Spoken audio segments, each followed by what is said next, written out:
Jose K Mani LDFന് പണി കൊടുക്കുകയാണോ എന്നറിയില്ല. UDFിലേക്ക് ഇല്ല, തങ്ങൾ LDFിൽ ഹാപ്പിയാണെന്ന് വ്യക്തമാക്കിയ കേരള കോൺഗ്രസ് ചെയർമാനെ ഇപ്പോൾ നമ്മുടെ MK ശശീന്ദ്രൻ, അതായത് വനം വകുപ്പ് മന്ത്രി, ഉന്നം വെച്ചിട്ടുണ്ടെന്നാണ് വിവരം. ഒരു പ്രമുഖ മാധ്യമത്തിന് നൽകിയ അഭിമുഖത്തിൽ തൊട്ടും തൊടാതെയും വന്ന മറുപടിയാണ് ഈ സംശയം ഉണ്ടാക്കിയത്. മുന്നണി മര്യാദകൾ പാലിക്കാതെയും പക്വതയില്ലാതെ വിമർശനങ്ങൾ ഉന്നയിച്ചും പരിധി ലംഘിച്ചുവെന്നാണ് ശശീന്ദ്രൻ വിലയിരുത്തുന്നത്.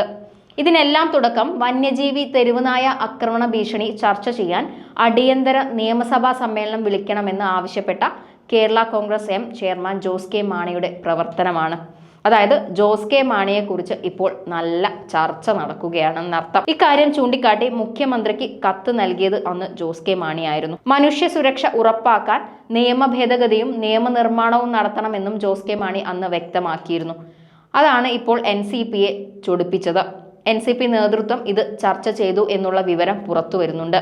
മുഖ്യമന്ത്രി തിരിച്ചു വന്നാൽ ചർച്ച നടക്കുമെന്നാണ് അറിയുന്നത്. LDFിന്റെ തീരുമാനം എന്താണെന്ന് അറിയാനാണ് ഇപ്പോൾ മുന്നണി ശ്രമിക്കുക. അതായത് LDF പുറത്തു പോകാൻ പറഞ്ഞാൽ, അല്ലെങ്കിൽ ജോസ് കെ മാണിയെ അല്ലെങ്കിൽ അതിനോട് പ്രതികരിക്കുമെന്നാണ് ഇപ്പോൾ NCP വിചാരിച്ചു വെച്ചിരിക്കുന്നത്. എന്തായാലും മുഖ്യമന്ത്രി വന്നതിന് ശേഷമാണ് ഇത് സംബന്ധിച്ച ചർച്ചകൾ നടക്കുക.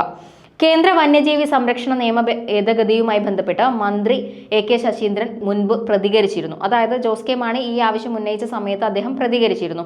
സംസ്ഥാനം തയ്യാറാക്കിയ കരട് നിയമോപദേശത്തിനായി അയച്ചിട്ടുണ്ട്. അതിന് മറുപടി അഡ്വക്കേറ്റ് ജനറലിൽ നിന്ന് ലഭിക്കുകയും ചെയ്തു.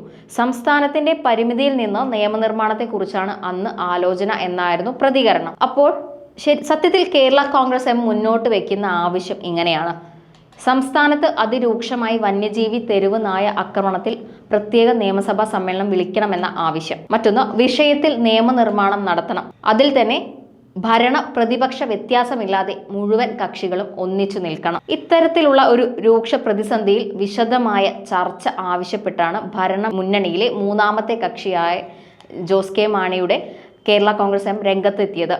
ദിവസങ്ങൾക്ക് മുമ്പ് നടന്ന കേരളത്തിൽ നിന്നുള്ള MP മാരുടെ കോൺക്ലേവിലും വന്യജീവി ആക്രമണവും തെരുവുനായ ശല്യവും ജോസ് കെ മാണി ഉന്നയിച്ചിരുന്നു. ഇതിന് പിന്നാലെയാണ് പ്രത്യേക നിയമസഭാ സമ്മേളനം വിളിക്കണമെന്ന് ആവശ്യപ്പെട്ട് മുഖ്യമന്ത്രിക്ക് അദ്ദേഹം കത്തയക്കുന്നത്. കഴിഞ്ഞ കുറെ നാളുകളായി മലയോര മേഖലയെ നേരിടുന്ന പ്രശ്നങ്ങൾ പരിഹരിക്കാൻ നിയമ ഭേദഗതിയും നിയമനിർമ്മാണവും നടത്തണമെന്ന് കേരള കോൺഗ്രസ് ആവശ്യപ്പെടുന്നുണ്ട്. ഇതിനൊപ്പം തെരുവുനായ ശല്യം കൂടി ചർച്ചയാക്കണമെന്നാണ് പുതിയ ആവശ്യം. തെരുവുനായ എന്നോ വളർത്തുനായ എന്നോ വേർതിരിവില്ലാതെ ഉടമസ്ഥരില്ലാത്ത മുഴുവൻ നായ്ക്കളെയും കൂട്ടിലാക്കണം. പേവിഷബാധ സ്ഥിരീകരിക്കുന്ന പ്രദേശത്തെ മുഴുവൻ തെരുവ് നായ്ക്കളെയും പിടികൂടണം, കൊല്ലണം. പക്ഷിപ്പനി ബാധിക്കുമ്പോൾ ആ പ്രദേശത്തെ മുഴുവൻ പക്ഷികളെയും കൊന്നുകളയുന്ന രീതി ഇക്കാര്യത്തിലും മാതൃകയാക്കണം തുടങ്ങിയ ആവശ്യങ്ങളാണ് ജോസ് കെ മാണി മുന്നോട്ട് വയ്ക്കുന്നത്. മലയോര മേഖലയിലെ പ്രശ്നങ്ങൾ പരിഹരിക്കുന്നതിനും വന്യജീവി നിയമത്തിലെ ഭേദഗതി സാധ്യതകളും പഠിക്കുന്നതിനും കേരള കോൺഗ്രസ് മുൻപും വിദഗ്ധ സമിതിയെ നിയോഗിച്ചിരുന്നു. ഈ സമിതിയുടെ റിപ്പോർട്ട് പാർട്ടിയുടെ MLA മാർ സഭയിൽ ഉന്നയിക്കും. ഈ നിർദ്ദേശങ്ങൾ കൂടി കണക്കിലെടുത്ത് ഭരണ പ്രതിപക്ഷ കക്ഷികൾ ഒന്നിച്ചു നിന്ന് നിയമ ഭേദഗതിയെ പിന്തുണയ്ക്കണം. കൂടാതെ പിടികൂടുന്ന തെരുവ് നായ്ക്കളെ ഉൾക്കാട്ടിൽ വിട്ടാൽ വന്യമൃഗങ്ങളുടെ ആഹാരക്ഷാമത്തിന് പരിഹാരമാകും. തമിഴ്നാട്ടിൽ ജല്ലിക്കെട്ട് നിരോധിച്ചുകൊണ്ടുള്ള സുപ്രീം കോടതി വിധി മറികടക്കാൻ സർക്കാർ പുതിയ നിയമം കൊണ്ടുവന്ന മാതൃക സ്വീകരിച്ച് വന്യജീവി തെരുവുനായ ആക്രമണങ്ങൾക്ക് ഒന്നു ചേർന്ന് സർക്കാർ നിൽക്കണം. അതായത് അതിനെ ചെറുക്കാൻ സംസ്ഥാന സർക്കാർ നിയമനിർമ്മാണത്തിന് തയ്യാറാകണം.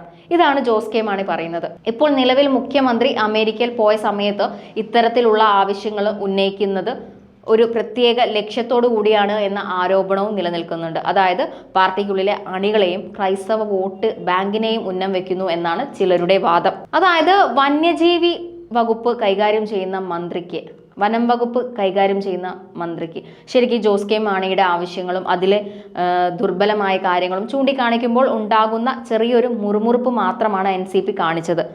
അത് ശശീന്ദ്രൻ ഇങ്ങനെ പ്രതികരിക്കേണ്ട ആവശ്യമുണ്ടോ എന്നറിയില്ല. പാർട്ടിക്കുള്ളിൽ LDF തീരുമാനം അറിയാൻ മുഖ്യമന്ത്രിയെ കാത്തിരിക്കുന്ന വേളയിൽ ഇത്തരത്തിലുള്ള പരാമർശങ്ങൾ ഒരു പക്വത ഇല്ലാത്തതായിട്ടാണ് കാണുന്നത്. അതായത് അപക്വമായി പെരുമാറിയത് ഇപ്പോൾ ശശീന്ദ്രൻ ആണെന്നാണ് ജനങ്ങൾ മനസ്സിലാക്കുക. കൂടാതെ ജനവിരുദ്ധ, കർഷക വിരുദ്ധ കേരള വന നിയമ ഭേദഗതി കരട് വിജ്ഞാപനം പിൻവലിക്കുക തന്നെ വേണം.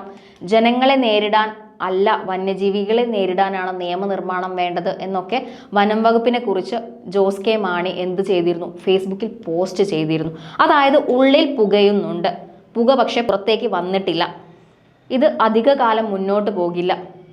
പക്ഷെ മുന്നണിയിൽ നിന്നൊരു മാറ്റം പ്രതീക്ഷിക്കേണ്ട. അതിനുള്ള കാരണം മുന്നണി മാറ്റമില്ല എന്ന് ഇതിനു മുമ്പും ജോസ് കെ മാണി വ്യക്തമാക്കിയിരുന്നു. അത് ശരിവെക്കുന്ന ഒരു പോസ്റ്റും 2 ദിവസം മുമ്പ് അദ്ദേഹം ഫേസ്ബുക്കിൽ കുറിച്ചു. അതിങ്ങനെയാണ്: മുന്നണി മാറ്റം സംബന്ധിച്ചുള്ള വ്യാജ വാർത്തകളെ കേരള കോൺഗ്രസ് എം പൂർണ്ണമായി തള്ളുന്നു.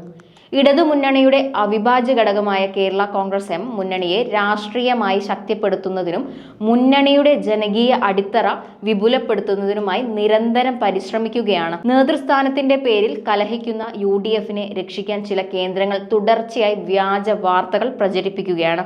ത്രിതല പഞ്ചായത്ത് തെരഞ്ഞെടുപ്പിലും അസംബ്ലി തെരഞ്ഞെടുപ്പിലും ഇടതുമുന്നണിക്ക് അഭിമാനകരമായ വിജയം സമ്മാനിക്കാൻ പാർട്ടി ഘടകങ്ങളെ പൂർണ്ണമായും സജ്ജമാക്കുന്നതിന്റെ പ്രവർത്തനങ്ങൾ താഴെത്തട്ടിൽ നടക്കുകയാണ്. മലയോര മേഖലയിലെ കർഷകർ നേരിടുന്ന പ്രശ്നങ്ങൾ കേരള കോൺഗ്രസ് എം ശ്രദ്ധയിൽപ്പെടുത്തിയിരുന്നു. അതിനെ തുടർന്ന് ബഹുമാന്യനായ മുഖ്യമന്ത്രി ഇക്കാര്യത്തിൽ പ്രത്യേക ആക്ഷൻ പ്ലാൻ രൂപീകരിച്ചിട്ടുണ്ട്. വന്യജീവി ആക്രമണത്തിന് ശാശ്വത പരിഹാരത്തിനായി കേരളത്തിലെ ഗവൺമെന്റും ഒപ്പം പ്രതിപക്ഷവും കേന്ദ്ര സർക്കാർ നിലപാടിന് എതിരായി ശബ്ദമുയർത്തുകയാണ് വേണ്ടത്. ഇക്കാര്യത്തിൽ ഒരേ നിലപാട് ഉയർത്തുന്നതിന് പ്രത്യേക നിയമസഭാ സമ്മേളനം ചേരുന്നത് സഹായകരമാകും. മലയോര മേഖലയിലെ പ്രശ്നങ്ങൾ കേരള കോൺഗ്രസ് എം ഉയർത്തുന്നതിന്റെ മുന്നണി രാഷ്ട്രീയ ചർച്ചകളായി കൂട്ടിക്കെട്ടുന്നതിന്റെ ലക്ഷ്യം വില കുറഞ്ഞ രാഷ്ട്രീയമാണ്. അതിനെ പാർട്ടി പൂർണ്ണമായും തള്ളുന്നു. 3ാം തവണയും LDFനെ കേരളത്തിൽ അധികാരത്തിൽ എത്തിക്കാൻ ഇടതുപക്ഷ ജനാധിപത്യ മുന്നണിക്ക് കൂടുതൽ കരുത്തോടെ മുന്നോട്ട് പോകും. കേരള കോൺഗ്രസ് എമ്മിന്റെ രാഷ്ട്രീയ നിലപാട് മാറുമെന്ന പ്രതീക്ഷയിൽ ആരെങ്കിലും വെള്ളം തിളപ്പിച്ചിട്ടുണ്ടെങ്കിൽ അങ്ങനെയുള്ളവർ അത് വാങ്ങി വെക്കുന്നതാണ് ഉചിതം. അതായത് പറഞ്ഞോർക്കൊന്നും പ്രോബ്ലം ഇല്ല, കണ്ടവർക്കാണ് പ്രശ്നം. ജോസ് കെ മാണി ഒരു പുകച്ചിലാണ് ഇപ്പോൾ LDFൽ. അത് വർണ്ണിക്കുന്ന ഭാഷ വേറെയാണ്. എന്തായാലും മന്ത്രിമാർ ഇപ്പോൾ ഒരാൾ മുന്നോട്ട് വന്നു. ഇനി ഓരോ വിഭാഗത്തെയും എതിർത്ത് പറയുമ്പോൾ മന്ത്രിമാർ ഓരോന്നോരോന്നായി വരും. എന്നാലും മുന്നണി വിടില്ല.